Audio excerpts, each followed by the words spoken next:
Come on, guys, don't hang around.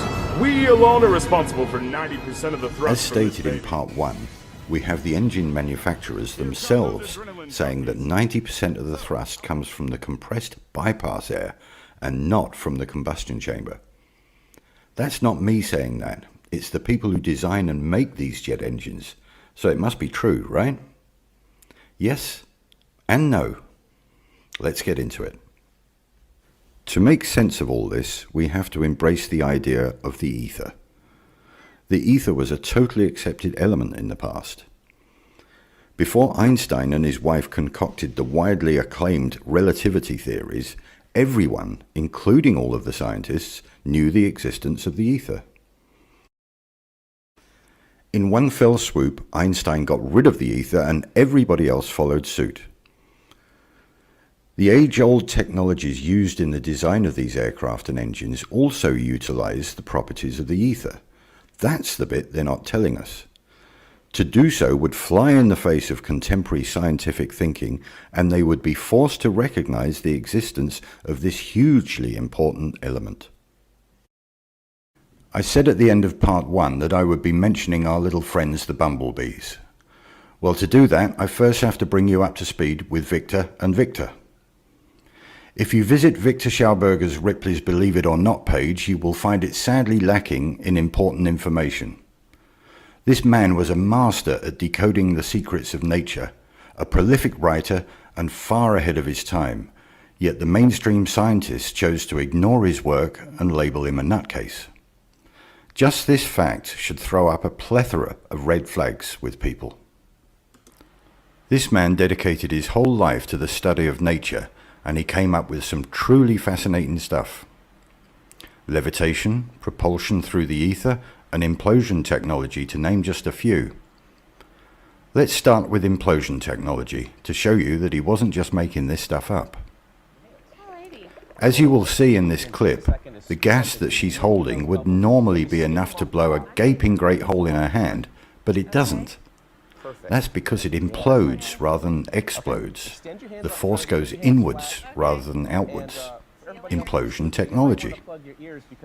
In 3, 2, 1. Okay? You could judge by the loudness of the implosion that there was a great deal of energy created. Enough to seriously injure her, but apart from being slightly shaken up, she seems fine. Victor's main body of work was with water, but he postulated and demonstrated that this technology works just as well in other mediums, one of them being air, or the ether. Air is our medium, water is for the fish, but the two are intrinsically locked together because both mediums behave the same way when coerced. These patterns and properties are used throughout nature, in the environment, in trees and shrubs, in flowers, and in animals. Basically, the whole of nature conforms to these rules, and Victor figured it out. As I showed earlier, Victor confirms that using the vortex idea on an aircraft, it will literally suck its way through the ether rather than thrusting against the air molecules. Schauberger's central approach here was the principle of matter transformation. The elements of the air, particulate matter and gases are converted in this repulsator.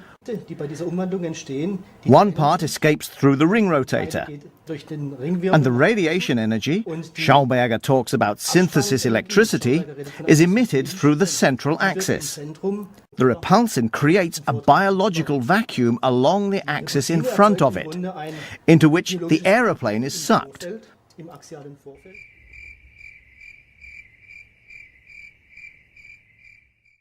The relatively small amount of fuel on board is used for takeoff, landing and taxiing.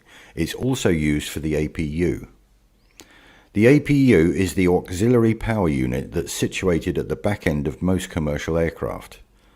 This is a small jet engine configured as a compressed air generator to feed the main engines at startup and during cruise mode, amongst other functions. I must just add something that I didn't address in part 1. Military aircraft like fighter jets use a lot more fuel than commercial aircraft. They need the extra power and thrust that combustible fuel gives.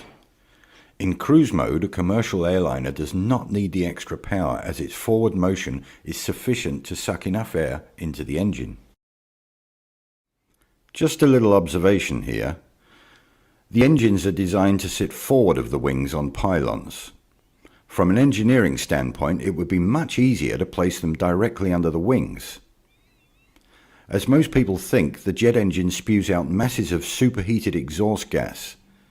If this was the case, then why would they put the exhaust directly under the wing where all the supposed fuel is stored?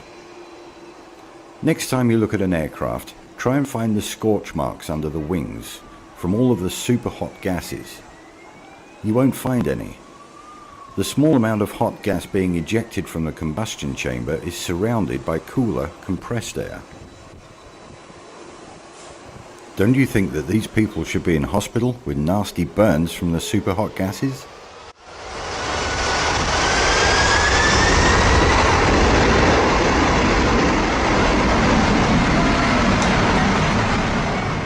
Before we leave Victor number 1, let's look at his vortex principles at work in real time. If you think his principles are just theories, then feast your eyes on this. Like the jet engine, the Garuda San Giovanni route needs a small force to start it, but then impels itself infinitely using the medium around it, in this case water.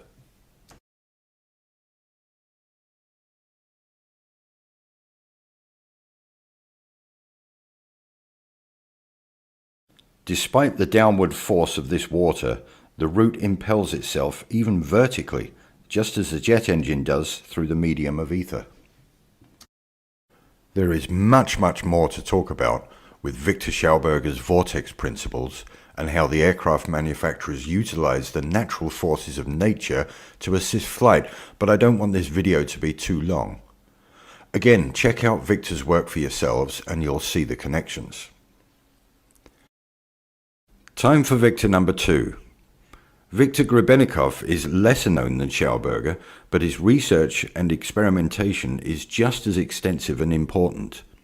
It also derives its reasoning from nature. Grebennikov was kind of a non-conventional scientist. He was an entomologist, did a lot of work with bugs, entomology. And his favorite thing was to go out into the steppes of Russia and into the various outer hinterlands and camp out in the summers and study his favorite subject.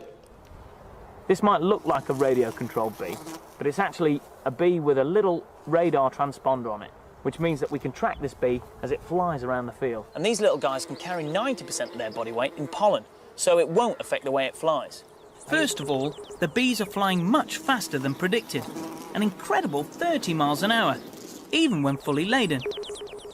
The next surprise is where the bees go. They almost always overfly potentially decent food.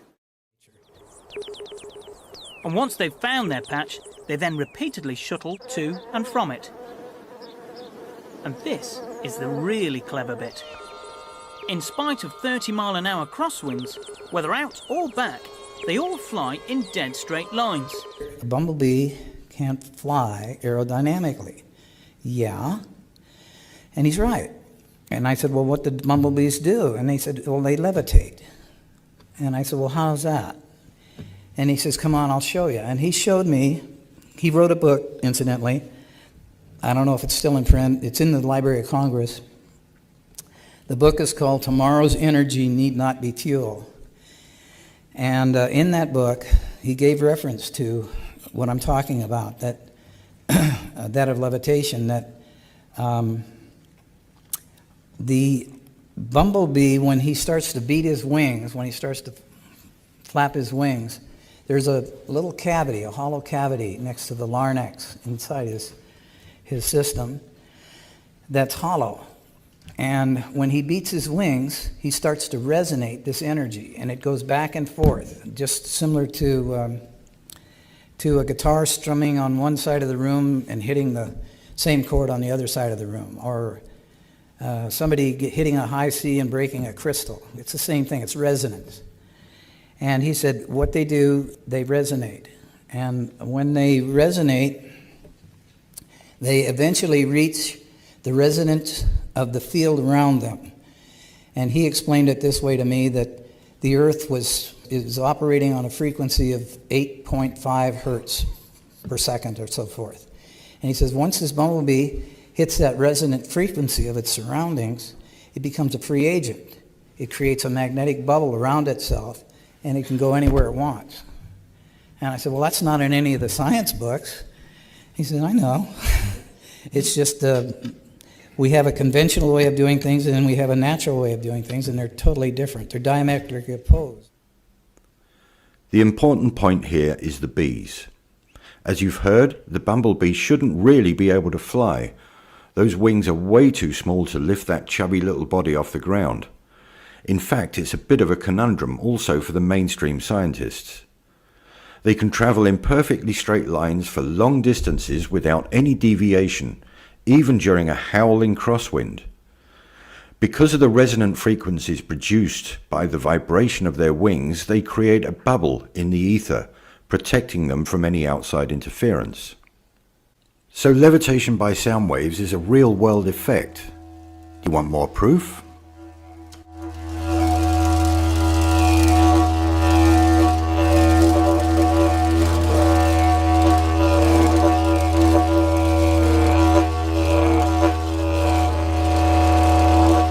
That the bug wings themselves were creating an anti-gravity phenomena under certain conditions. These technologies are known and used in modern-day aircraft manufacture. The vortexes being produced are helping the lift properties of the aircraft. This is why the engines are forward of the wings. If they were underneath the wings, then the vortex wouldn't do its job. It has to flow over and not under the wing. Next time you fly, try to listen to the hum of the engines. It changes pitch when going into and out of cruise mode.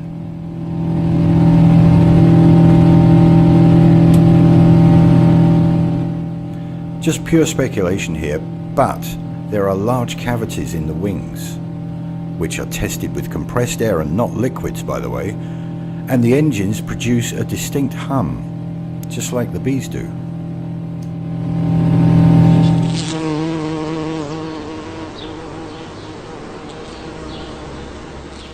So the tale of two victors comes to an end.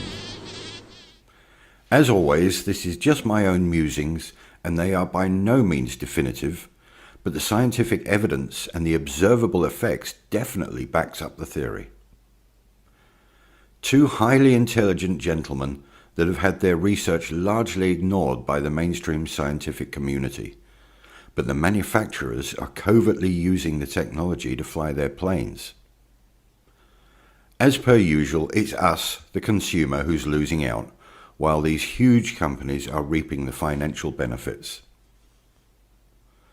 In part 3, we will look closer at the fuel tank explosion suppression techniques using the inert gas nitrogen. Nitrogen doesn't burn, but the question is, how fast does it expand when vaporized? Stay tuned and see you in part 3. Thank you for watching.